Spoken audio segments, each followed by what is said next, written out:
Hello future doctors, आज हम लोग 35th टेस्ट सीरीज लॉन्च कर रहे हैं जिसमें हम लोग सॉल्व करेंगे MCQs of body fluids and circulation. तो आइए बिना देर किए शुरू करते हैं।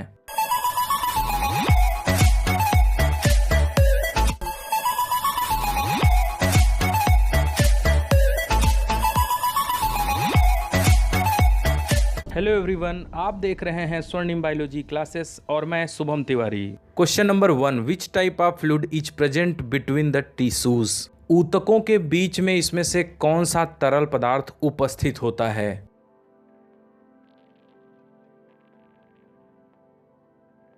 Option D, interstitial fluid. Question number 2, which of the following animals has open type of circulatory system? इसमें से किस जंतु में खुले प्रकार का परिवहन तंत्र होता है? ऑप्शन बी, कॉकरोच में। Question number 3, mitral valve in mammals gots the opening between? स्तनधारियों में मिट्रल वाल्व कहां उपस्थित होता है?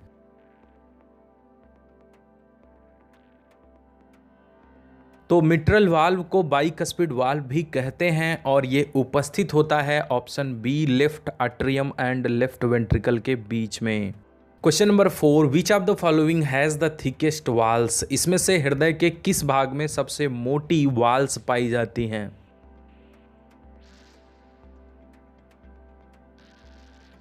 ऑप्शन बी, लेफ्ट वेंट्रिकल में, क्योंकि वहां सबसे ज्यादा प्रेशर होता है। Question number 5, the pacemaker of heart is? हृदय का पेस मेकर कौन है?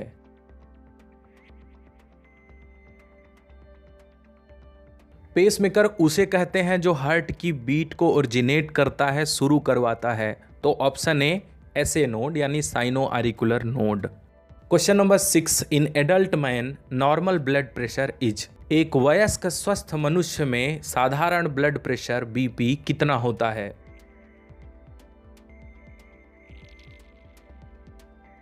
Option B, 120/80 mmHg।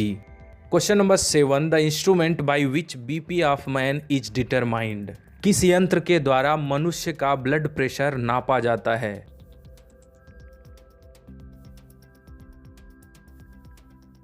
Option D, sphygmomanometer. Question number 8, serum is different from plasma as it lacks? Serum plasma से भिन्न होता है क्योंकि इसमें कमी होती है।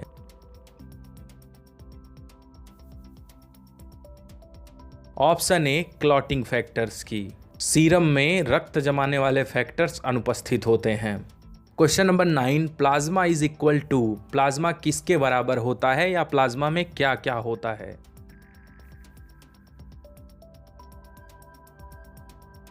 तो ऑप्शन डी सही होगा। प्लाज्मा में वाटर, प्रोटीन्स, मिनरल्स और क्लॉटिंग फैक्टर्स सभी उपस्थित होते हैं। Question number 10, a healthy man has ... of haemoglobin in every 100 ml of blood? एक स्वस्थ व्यक्ति के 100 ml ब्लड में कितने ग्राम हीमोग्लोबिन होता है?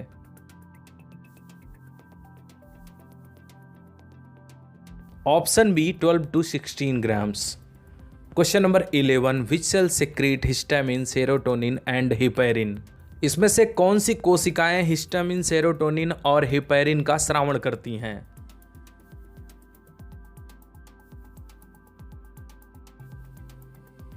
Basophils. Question number 12, which type of cells are associated with allergic reactions? इसमें से कौन सी कोशिकाएं एलर्जिक रिएक्शंस के लिए जिम्मेदार होती हैं या शरीर में एलर्जी उत्पन्न करती हैं?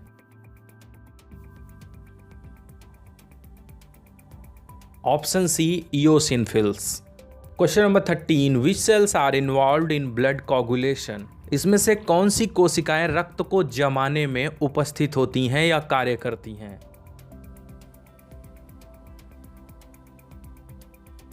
ऑप्शन सी, थ्रोम्बोसाइट्स यानी platelets. Question number 14, in which type of blood group both the antibodies in plasma are absent?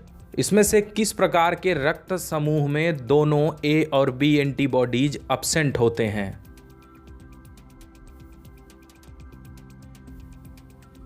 Option C, A B blood group. Question number 15, which blood group is not suitable for marriages? शादियों के लिए इसमें से कौन सा रक्त समूह सही नहीं माना जाता?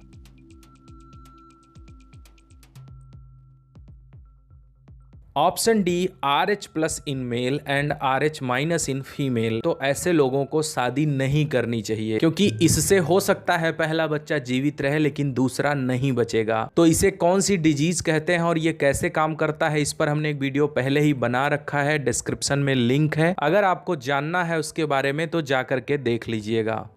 Question number 16, which one is different from others? इसमें से कौन सा एक अन्य से भिन्न है? तो प्रोथ्रोम्बिन, फाइब्रिनोजेन और थ्रोम्बोप्लास्टिन ये तीनों हमारे अंदर ब्लड क्लॉटिंग फैक्टर्स हैं, लेकिन हिरुडिन हमारे अंदर नहीं पाया जाता, ये लीचेज में होता है, इसलिए ऑप्शन ए सही होगा। Question number 17, which one is not required for blood clotting? इसमें से कौन सा रक्त को जमाने के लिए आवश्यक नहीं है?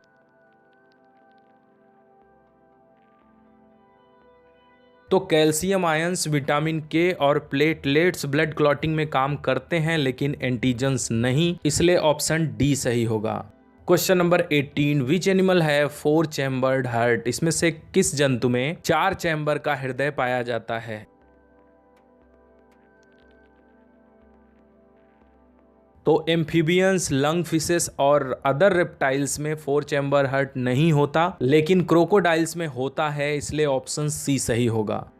Question number 19, which structure is only present in human foetus? इसमें से कौन सी संरचना केवल मनुष्य के फीटस में उपस्थित होती है?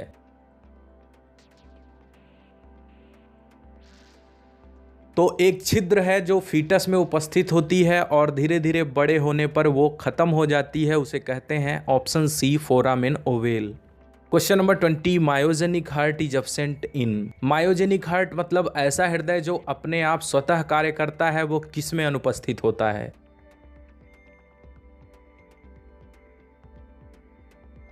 तो मोलस्क, वर्टिब्रेट्स और ह्यूमन बींग्स में मायोजेनिक हार्ट होता है, लेकिन आर्थ्रोपोड्स में न्यूरोजेनिक हार्ट होता है, इसलिए ऑप्शन बी सही होगा।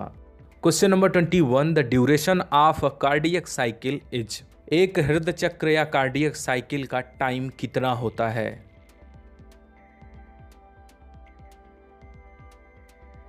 Option C 0.8 seconds. Question number 22, the cardiac output in a healthy person is? एक स्वस्थ मनुष्य में कार्डियक आउटपुट कितना होता है?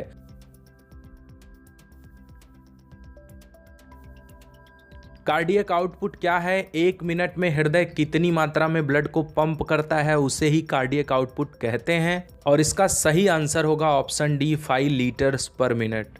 Question number 23, the second heart sound dub is associated with the? जो हृदय का दूसरा साउंड डब है वो किससे निकलता है?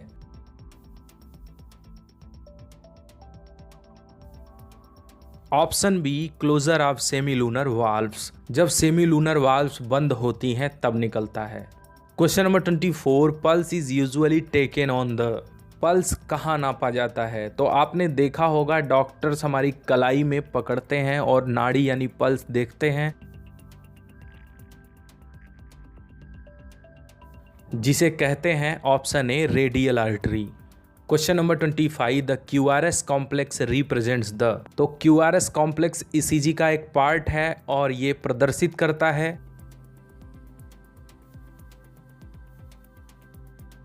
Option B depolarization of ventricles. Question number 26, depolarization means? Depolarization का अर्थ क्या होता है?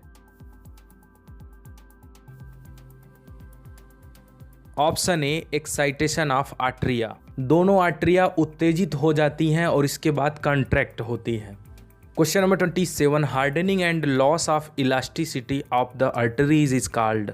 जब धमनियां कठोर हो जाती हैं और अपनी तन्य क्षमता खो देती हैं तो इस रोग को कहते हैं?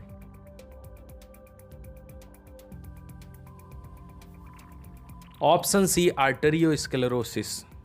Question number 28, myocardial infarction is also known as? Myocardial infarction एक डिजीज है जिसे और किस नाम से जाना जाता है?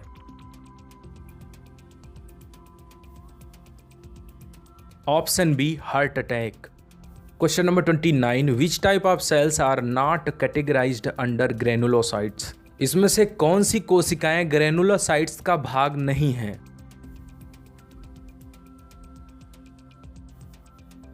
ऑप्शन डी लिम्फोसाइट्स, क्योंकि वो ए ग्रेनुलोसाइट हैं। Question number 30, the largest corpuscle in the blood is? रक्त में सबसे बड़ी कोशिका कौन सी है?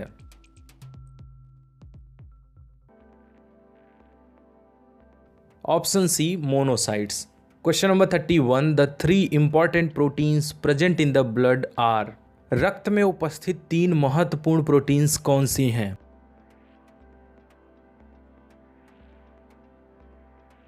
ऑप्शन डी फाइब्रिनोजेन, एल्बुमिन और globulin. Question number 32, the difference between systolic and diastolic pressure in human is? मनुष्य में सिस्टोलिक और डायस्टोलिक प्रेशर के बीच कितना अंतर होता है? तो सिस्टोलिक प्रेशर 120 और डायस्टोलिक प्रेशर 80 होता है।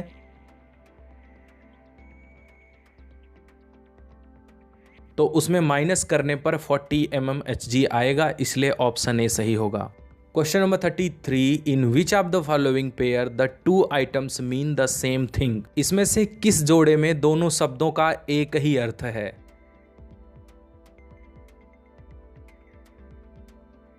तो ऑप्शन सी सही होगा, AV node equal to pace setter. जो एवी नोड है उसे ही पेस सेटर कहते हैं। Question number 34, deoxygenated blood is carried by? Deoxygenated रक्त किसके द्वारा उठाया या ढोया जाता है?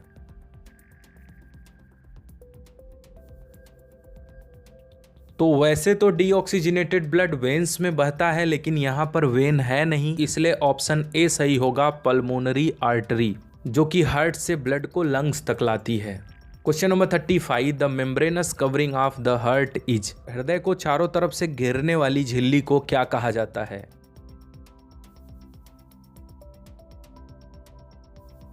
Option D pericardium.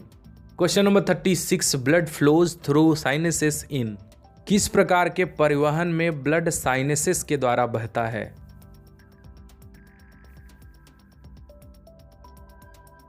तो ब्लड साइनसेस में ओपन सर्कुलेशन में बहता है, इसलिए ऑप्शन ए सही होगा। Question number 37, the oxygenated blood reaches to heart from lungs through? फेफड़ों से हृदय तक ऑक्सीजनेटेड ब्लड किस नलिका के माध्यम से पहुंचता है?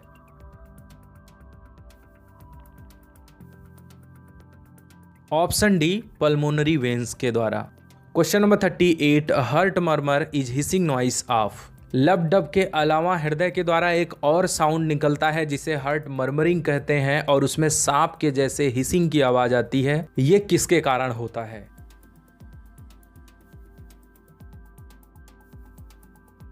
Option A injured semilunar valves. जब सेमीलूनर वाल्व्स चोटिल हो जाती हैं तब ये आवाज आती है। Question number 39, how many valves are present in the heart? हृदय में कितने वाल्व्स उपस्थित होते हैं?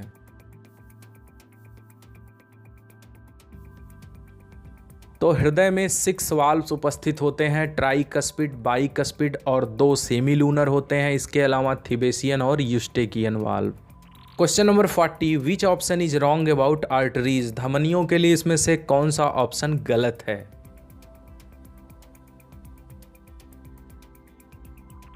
तो धमनियों की वाल्स मोटी और मस्कुलर होती हैं, सही है। उसमें ब्लड तेजी से और प्रेशर में बहता है, ये भी सही है। उनमें कोई वाल्व्स नहीं होती, ये भी सही है। लेकिन सभी आर्टरीज ऑक्सीजनेटेड ब्लड लेकर के चलती हैं, ये गलत है, क्योंकि आपको पता है पल्मोनरी आर्टरी हमेशा डीऑक्सीजनेटेड ब्लड लेकर के चलती है, इसलिए ऑप्शन सी सही होगा। तो आपका स्कोर क्या रहा नीचे कमेंट बॉक्स में ज़रूर बताइए। आगे भी इसी तरह की टेस्ट सीरीजेस पाते रहने के लिए शेयर, सब्सक्राइब, लाइक करते रहिए। तब तक के लिए be different, be unique, be yourself. Thanks.